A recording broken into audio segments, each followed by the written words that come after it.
Welcome to Throwing Light Summer School Edition, the last summer school episode. I am LTJ Reeves, and if you are not throwing light, you're not acting right. For our final special, a part of the summer school special, or special topic, we've got Rugger Canis here, and we're going to be talking about sex positivity. Before I get started, remember, donate to AshevilleATX.org. You know what they do. Go over there. They also have a food bank. You can contribute and actually donate food to help to give people that need it. All right, let's get started. Rugger Canis, how are you? Hey, what's up, man? And Yeah, no, it's great to see you. tell everybody where you are right now. Yeah, so I'm here at home. I'm based out of Dallas, Texas, so I'm just sitting here in my little house with my porn posters here, and just happy to be talking to you and love the Ashwell plug. I've seen a lot of awesome stuff that they've done, and I absolutely love the work that they're doing. Great, yeah. So let's kind of start. You have been active in the community in terms of creating safe spaces for people. But before we get into that, how did you get here? What give us a little bit of backstory on what led you to, be a person that wants to promote safe sex spaces. Yeah, absolutely. So, I mean, I'm from small town Oklahoma. So, I mean, I didn't get a lot of sex positive messages growing up. But early on in college, when I was going to school at OU, one of my first jobs that I got in college was working at a sex shop. So, very early on in that job, I kind of got a view into, especially here in the South, how a lot of people react to sex. And so, working in that environment in small-ish town, Oklahoma, and seeing so many people come in just like with their hat down and their glasses, trying to look super incognito, um, that really showed me early on that, people are kind of twisted up about sex. And I mean, I was in my 20s, so I wasn't really sure where I landed either. I participated in a lot of not super sex positive activities myself. But it took me being in there and seeing just the amount of shame that people had and kind of learning to work them through it so that I could sell them a toy, or restraints or whatever it was that they were looking for, that kind of got me thinking about sex and kind of how our society views it. And so, I continued to be part of like organizations like the Sexperts at OU, in school, where we went around and helped educate other people on safe sex practices. And then, I kind of got into my professional life, was just out and about doing my thing. And then I was in a relationship where things weren't really going well. We weren't really happy. And we started to kind of open up our relationship and kind of dip our toe in the water of that. And it was becoming very popular.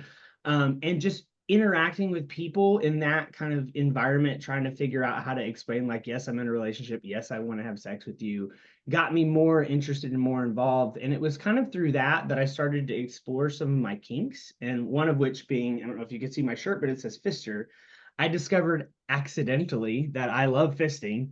And that for me was the big kind of light bulb moment, because for the longest time I had nothing to do with fisting. Like, I thought it was disgusting. I was just really kind of weirded out by it.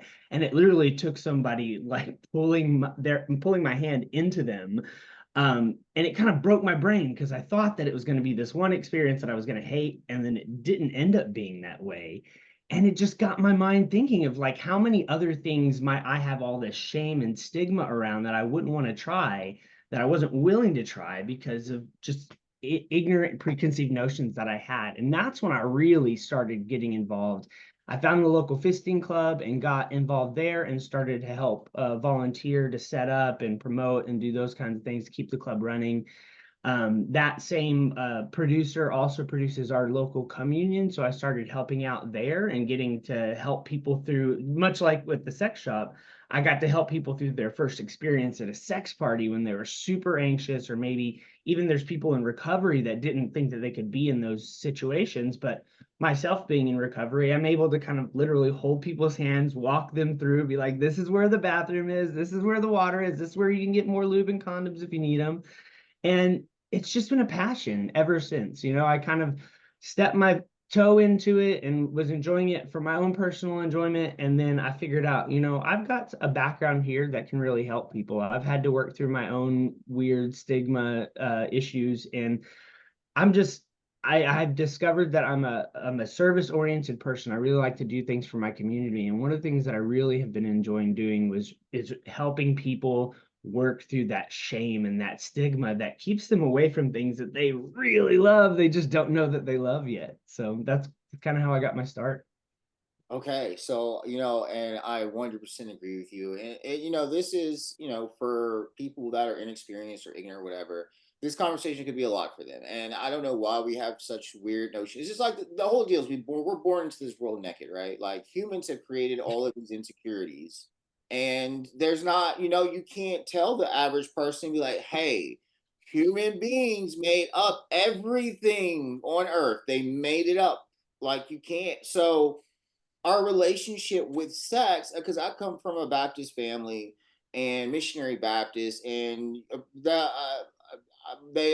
I'm very sure some of my family would be very uncomfortable with some of the things they see me doing, but it's not for them to understand. And we all have our own different journeys. You have your own personal journey to help people that need this kind of work. And it's not fair for other people to judge someone else's life and what they have to go through to try to come to who they are. Some people never leave their hometown. Some people don't, like, you're in a small town. You think you're straight. Yeah. All you got, you know what I'm saying?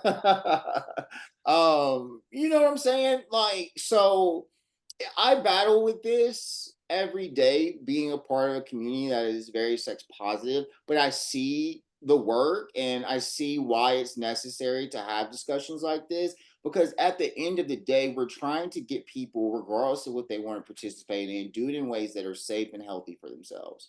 And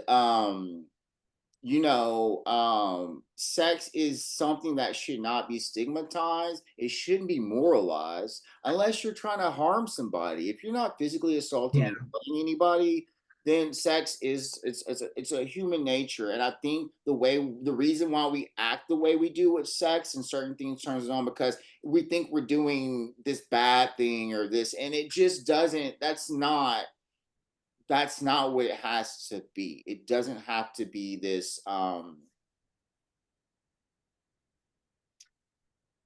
sex and sex exploration is different for everybody. Either you're going to explore sex if you don't, and you don't need to judge other people that are exploring sex. So, I'd rather see people exploring something and better than doing something that's going to make them hate themselves. Yeah, Um, absolutely. And let's go back. a lot of this stigma that you're talking about is causing a lot of the problems that we are stigmatizing sex for, right? Like people are too ashamed to go get tested and find out if they have a disease. So they're out there spreading the disease because what they don't know can't hurt them, right? They But don't it's want to be like, seen. we talk about don't go have sex with a ton of different people because you could get a disease. And it's like, well, if you talk to each of those partners and make sure that they're tested and make sure that you're getting tested and doing what you need to protect yourself, we wouldn't have this problem. But like our society is so bad about like let's not talk about the problem because we'll make the problem worse, but not talking about the problem is making the problem worse. I don't know. I just don't understand that in our society.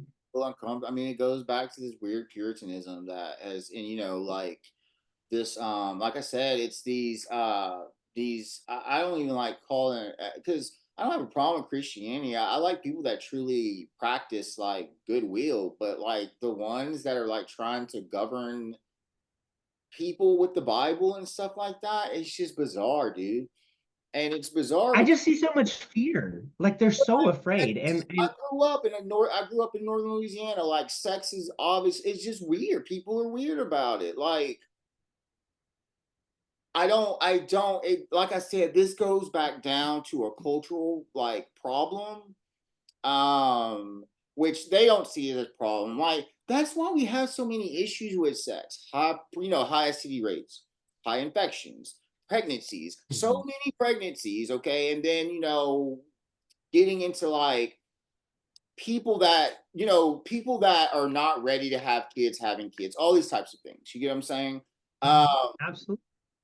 and so it's when you don't talk about it, like I didn't know anything about sex. I knew nothing about sex.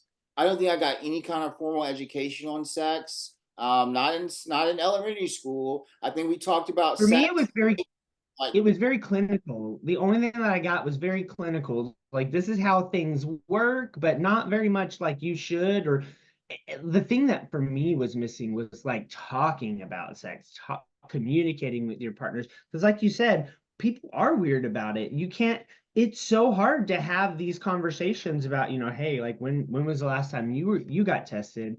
When people are super insecure and worried about like how they're going to be received by a new partner. And I don't know how we go about unpacking that other than continuing to have those conversations, making sure that the people around us are seeing us having those conversations. One takes thing that I really would love to do is to see more like testing alongside of a lot of these parties. And that's something that I really want to work and strive towards doing, whether it be providing resources to those people coming to our parties on where they can get tested, or even having somebody there to do the testing, something like that, to where there's no shame in it. Like, there shouldn't be shame in identifying that you've caught an STI and treating it and taking care of it and quarantining like you're supposed to. There's nothing that should be shameful about that. Like you said, there's no weird reason to be weird about it other than we've stigmatized it and made it seem like it's somehow a person's fault that they got an STI. And that's just not, it's not, there's no point in fixing the blame and throwing shade there. You need to throw light there and say, hey, yeah, I did this. I'm an adult. I got it taken care of, and I'll be back in playing here in a week or so.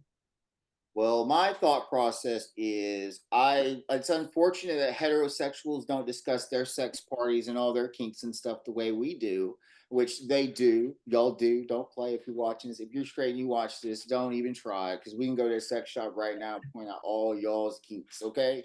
And they're not that different. Yeah. They're not different from anybody else's kinks.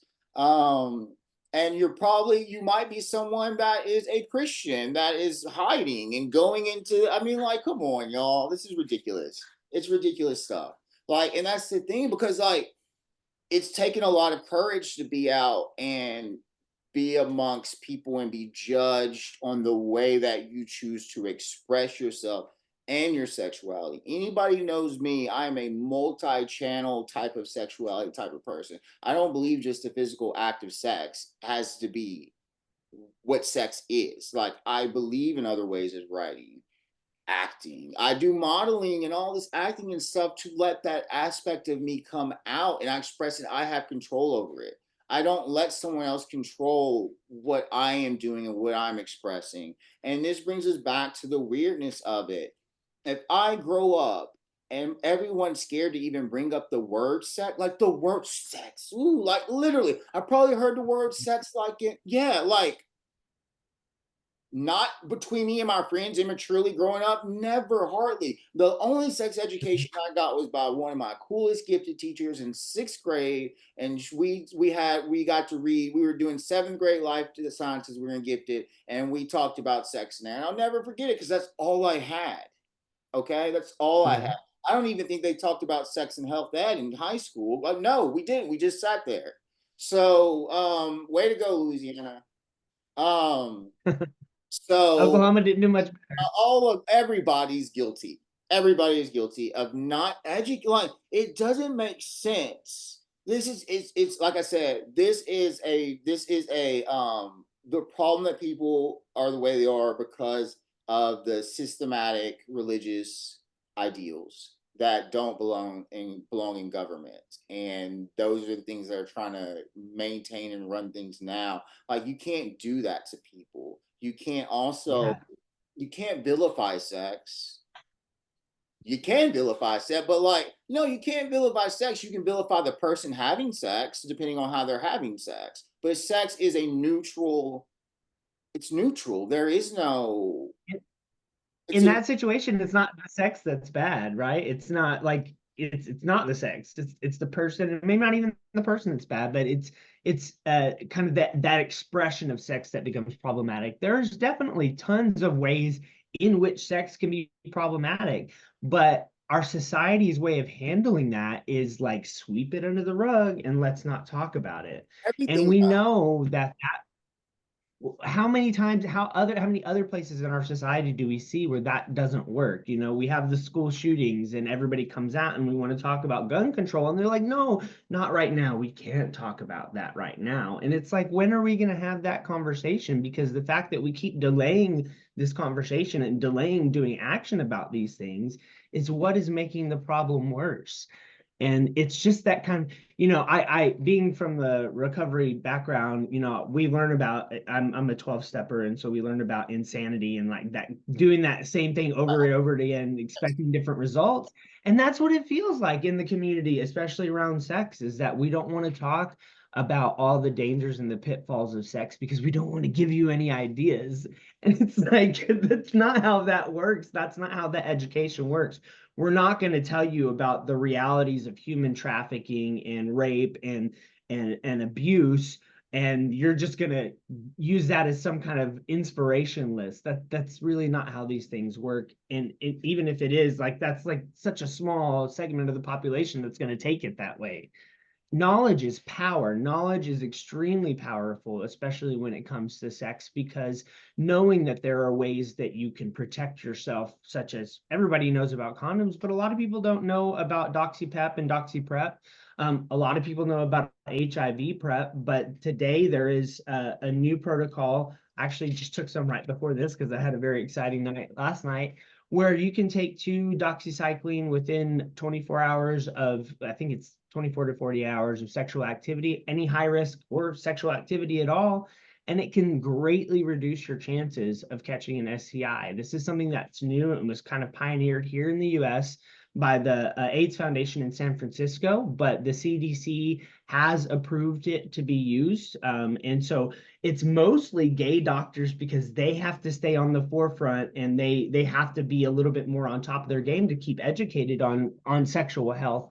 But it's mostly the gay community that's piloting this right now, and it's just been a really wonderful option for those who are able to talk with their providers and the providers agree that it fits for them to help prevent people from catching STIs. It's not 100% effective. It's not even, it's like 60% effective is what it clinically showed.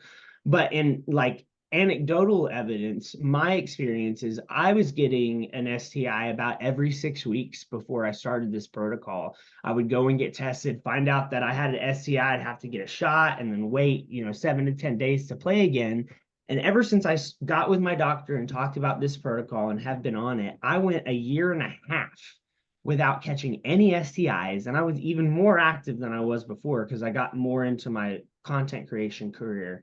But I was able to go a year and a half, and I literally had to go overseas to get an STI because this protocol is working so well for us. And if people are able to have that knowledge, arm themselves, talk to their providers, and have those open conversations where they don't need to be shy about doing what, like you said, we're human, we all do it. They're able to have those conversations and get a hold of these resources, then the conversations about sex become so much easier. Yeah, I got tested. Yeah, I was negative. Yeah, you got tested. Yeah, I was negative. Well, let's fucking fuck, right? That's a way to end. That's a way to go. What I'm realizing by sitting and having this conversation is how I wish that this is what I'm going to do. I want to bring you back on here again. I know that much. I want you on this show again. But you got me thinking bigger Sure. than like we need a sex panel, something like that, because this is very, very this is good work here, talking and having these discussions. And it's not for, like I said, the way you have sex, you ain't try. You, it does not matter. It's none of your business how someone else has sex. If you are, No. if you decided to wait till you were married to lose your virginity, that's all on you. That's you. That's your choice. But there are those where just kind of going into sex work and things like that. I guess being a part of the community. This is how I feel. Let me use prostitution for an example. Something that's gone on for the beginning Yeah, of, world's oldest profession, like they say. and this idea that people can stop that. Well, if people didn't have to survive, they wouldn't do it. Number one. Number two, if they're going to do it, are we going to make it safe for the people that are doing this? Because we can't stop it, right? Um, but the thing is that people look down on things like sex work, and they don't understand the necessity behind. I mean, not everybody need, but like, um, it's not like the sex industry isn't this glitz and glamour type of thing. It's actual work. And I don't think people understand that there are good days, there are bad days. Maybe you got partnered up with someone you were really attracted to, maybe you didn't. But like, I have now this knowledge of people that I talk to because I am not in the adult industry. Um, and I am very much a sexually artistic person. So I have not, I have friends that I am proud to know that do these things, and I know who they are and their character, and they tell me everything I need to know and tell me the truth about all this. And to be honest with you, it Yeah, really helped me a lot knowing the truth. That made me kind of be like, okay, well, like, this is a fantasy. This is how it's supposed to, like, you start to come back to reality and not think you need to be this imagined like super stud, right? You know what absolutely. I'm saying? Because at the end of the day, like, you are watching actors, for the most part, come together and create a time for you that either you can try to emulate or that you can fantasize off of, and that goes, um I think when I got internet in 1997, dial up. I remember just being young and finding pornography for the first time and things like that. And Yeah, man. the Pam and Tommy video and all that. And we used to talk about it at school and all that stuff. You know what I mean? Like, but like, and that's the thing too. Like, regardless if our parents are having these conversations, we're learning about sex. We're finding out about it. I lost my virginity at a very young age. I was only 12. I know. Woo, oh, it's probably like freaking people out. I was 12 years old, and maybe 13. That I had a friend with, and it grew from a friendship to exploring all the way up until I was a senior in high school. And he actually was killed and passed away, but I had to carry that, for my whole life, knowing that I had this relationship with this person throughout high school, and that it doesn't. I held it on like shame, like thinking more like, if I Yeah. reveal this is going to be bad for that person. Never thinking about myself, but how I there was no way for me to talk about being in a somewhat sexually abusive relationship with someone in high school, with another guy that I wasn't in love with or anything like that. I truly never fell in love with the guy, not in high school. And I liked a lot of girls, I really did. And so we had this relationship going on, and he started getting on drugs, blah blah. Long story short is that I couldn't talk about bisexuality. I couldn't talk about two men, because he had a girlfriend, and so there I held on to this, like, even being bisexual. This is all like a new space I'm creating for myself, and pansexuality and demisexuality and sapiosexuality. That's what I feel, but I had to hide that, what was being done to me, and feeling shame for it, and carrying this person who's dead now, his shame too, saying that not only can I not speak about this for myself, but I can't speak about it for him. And Yeah. so my point of bringing this up is that we will put ourselves in dangerous situations sometimes, and if we don't talk about that, we don't know we're in a, what I'm saying, sometimes we don't know we're in bad situations. And if we communicate more about what's happening to us, we can prevent, things like sexual assault, or people, you know I dealt with someone, came over to my house I'm 17 years old, coming over to my house at 2, 3 in the morning, drunk and on drugs, asking me to go out in the backwoods and stuff like that. My mom's asking, why is this person so like, it's been hard for me, in terms of feeling like I've kept my mouth shut for a long time, and especially when it comes to sex, and knowing that, damn well that I've been fooling around with men and women, I was doing that. And when I was in my teenage years. And so no one could really tell me any different. I just needed to get out of the town I was in. But if you don't empower people with sexual knowledge of any sort, they will not be able to protect themselves. And that's kind of the bottom line, is what we're trying to say right here. Even if it's protecting yourself emotionally, and that's what I'm trying to kind of get at too. Yeah, absolutely. For me, it's interesting that you bring up the bisexuality. I had stigma in a different way kind of impacted my development, because I remember being a teenager and kind of discovering that I was same-sex attracted. And I had kind of developed a little group of friends that was gay, but I mean, they were all around my age, a little bit older. We didn't know anything because nobody talked about it with us about anything. And so I remember kind of talking about that time when I was like, okay, I think I might be bi. And my gay friends were like, "Oh, honey, you're not bi. You're just gay. You're just too ashamed to like come all the way out. Bisexuality isn't really a thing." And they like stigmatized like bisexuality. So I went a decade internalizing that message for myself, thinking that my attraction to women and other genders had to do with some kind of deeply internalized homophobia. And it took kind of the period that I talked about with you guys earlier, where I started to explore the open relationship with my partner, for me to start kind of poking at that and realize, like, you know what? No, like I really am bisexual. And the stigma that like my friends when I was younger kind of kept me from that. And, it wasn't necessarily so much of a safety situation, but I mean, in a way it was, because I didn't know myself.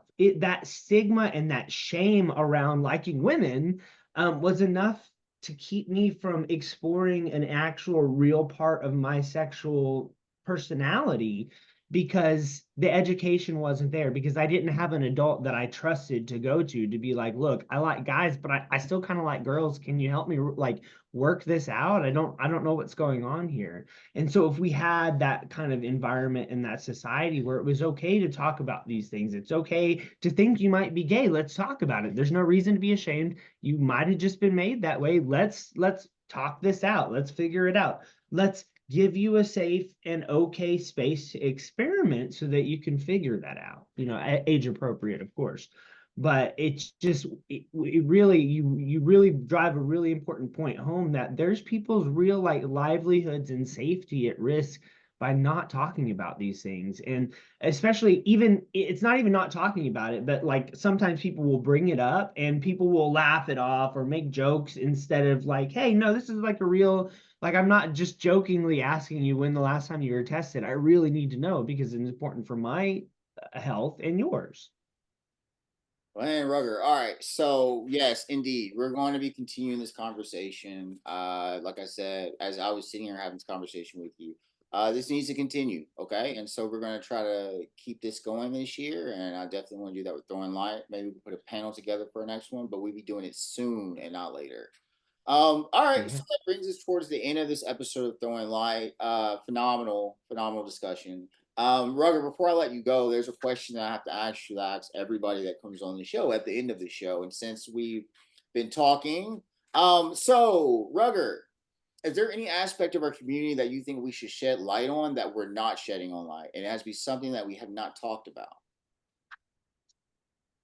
Okay, so something that we haven't talked about, that we really want to shed light. Okay, so for me, and I think that you'll understand me on this. Um, I know that I have been one, like a lot of others, to really kind of complain about um, a lot of the gay bars here in Dallas are not so gay anymore. And it's mainly a lot of women, maybe a lot of straight women coming into them. And as a fellow bisexual person, I don't really mind women in my spaces. I enjoy it, but I can kind of understand where that's coming from. And so for me, what I would like to shed light on or talk about is making sure that, as long as they're being respectful and like contributing to the community, we love to have women in our bars. Like that is welcome. So I really would love throwing some light on that conversation of complaining about women in our bars, but making sure that we're not destigmatizing being a woman or being in that space. It's not, that's not what we have a problem with. It's really more a lot of the behavior that we see from specific women. So it's really important for me as a community that we make sure that women know that they are a really important part of the community, the leather community, the kink community, and welcoming them in. So that would Women be my that answer. are visitors into the community that are not of our community, this is not a petting zoo. All right. So that Absolutely.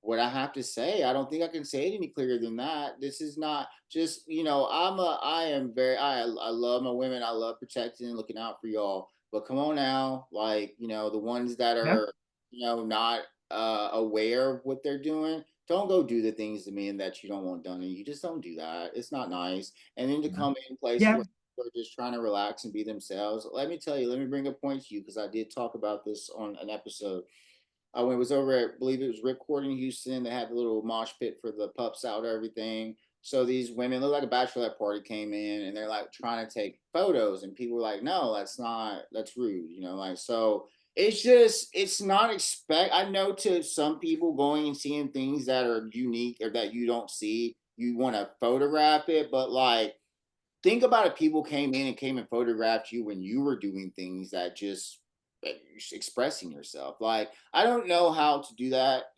I don't know how clear I can be, but it just don't do that. We want to get along here and we want people to be in spaces, but don't make people a spectacle because that's not what we want to do.